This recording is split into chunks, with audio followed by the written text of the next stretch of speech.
Praise the lord. నా ప్రియమైన దేవుని బిడ్డలారా, దేవునితో మాట్లాడుతున్నాడు. ఈ సమయంలో నువ్వు మోసపోయావని దేవుడు మాట్లాడుతున్నాడు. ఎలాగా మోసపోయావంటే బైబిల్ గ్రంథంలో మనం దేవుని వాక్యాన్ని ధ్యానం చేద్దాం.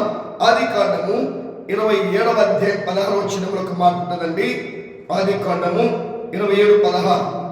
రిబకా వాటిని తీసి తన చిన్న కుమారుడగు యాకోబునకు తొడిగించి ఆ మేక పిల్లల చర్మముతో అతని చేతులను అతని మెడ మీద నునుపు భాగమును కప్పి. చాలు దేవుని బిడ్డలారా, ఇక్కడ మోసం చేసేవాడు ముసుగేసుకొని మోసం చేస్తాడు. దేవుని బిడ్డ, నీవు మోసపోయావు.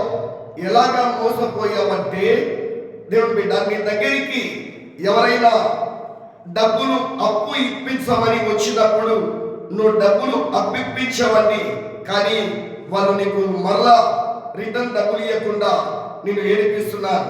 దేవునితో మాట్లాడుతున్నాను. దేవుని బిడ్డ, నేను ఒక ప్రాంతానికి వెళ్ళినప్పుడు ఒక తల్లి చెప్తుంది, పాస్టర్ గారండి, ఇదిగో 15 లక్షల రూపాయలు నా భర్త అప్పు చేసి చనిపోయాడండి. కానీ నాకు తెలియకుండా వేరే వాళ్లకు మధ్యన ఉండి ఆయన అప్పు ఇప్పించాడండి. లాస్ట్గా ఆయన చనిపోయాడు.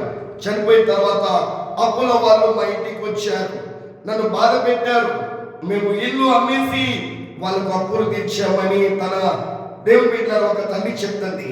ఈ సమయంలో దేవుని బిడ్డ, దైవజనమా, దేవునితో మాట్లాడుతున్నాడు. నువ్వు మధ్యలో ఉండి అప్పులు ఇప్పించావు. మోసం చేసేవాడు ముసుగేసుకొని నీ దగ్గరికి వస్తాడు. నా ప్రియమైన సహోదరుడా, నువ్వు మోసపోయావు. ఎంతో మందికి నువ్వు డబ్బు ఇప్పించి మధ్య నుండి పిల్లరా నువ్వు మోసపోయావు. కాబట్టి ఈ సమయంలో దేవునితో మాట్లాడుతున్నాడు. ఎందుకంటే నీ మంచి కొరకే. ఒకసారి అది నీకు అనుభవం. దేవునితో మాట్లాడుతున్నాడు. బైబిల్ గ్రంథంలో దేవుని బిడ్డలారా, తిమోతికి రాసిన మొదటి పత్రిక 4వ అధ్యాయం 1వ వచనంలో ఒక మాట ఉంటుంది.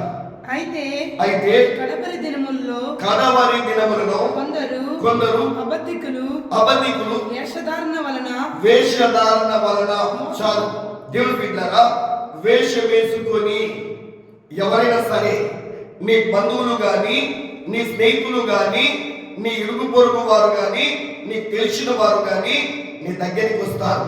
వేషం వేసుకొని వస్తారంట. వాళ్ళు వచ్చేటప్పుడు పిల్లరా చాలా నెమ్మదిగా నీ దగ్గరికి వస్తారు. ఎంతో తగ్గించుకొని వస్తారు.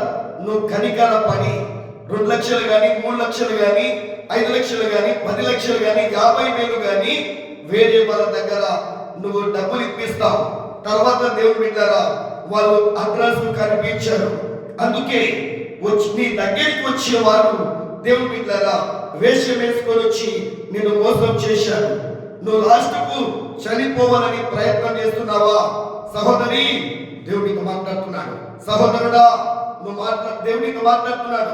కారణం ఏంటంటే నువ్వు చనిపోవాలనుకుంటున్నావు. ఎందుకంటే డబ్బులు నువ్వు తినేది లేదు, పెట్టింది లేదు, కానీ మధ్యన నువ్వు ఉండి డబ్బులు ఇప్పించావు. వాళ్ళు వెళ్ళిపోయారు. కానీ భయపడద్దు, యేసయ్య నీకు తోడుగా ఉన్నాడు. నీ మంచి కొరకే. నువ్వు చనిపోయేంత వరకు ఎప్పుడు ఇలాంటి పని చేయొద్దు. దేవునితో మాట్లాడుతున్నాడు. మోసం చేసేవారంతా ముసుగేసుకుని వచ్చి మోసం చేస్తారంట. కాబట్టి దేవుని బిడ్డ, దైవజనమా, నువ్వు మోసపోవద్దు. మోసపోతే నీ జీవితమే పాడైపోతుంది. కాబట్టి ఇప్పటికైనా కానీ జ్ఞానం కలిగి దేవుని కొరకు నిలబడు. జ్ఞానం తెచ్చుకొని దేవుని కొరకు బ్రతుకు. చిన్న మాటలు దేవుడు దీవించును గాక. ఆమేన్.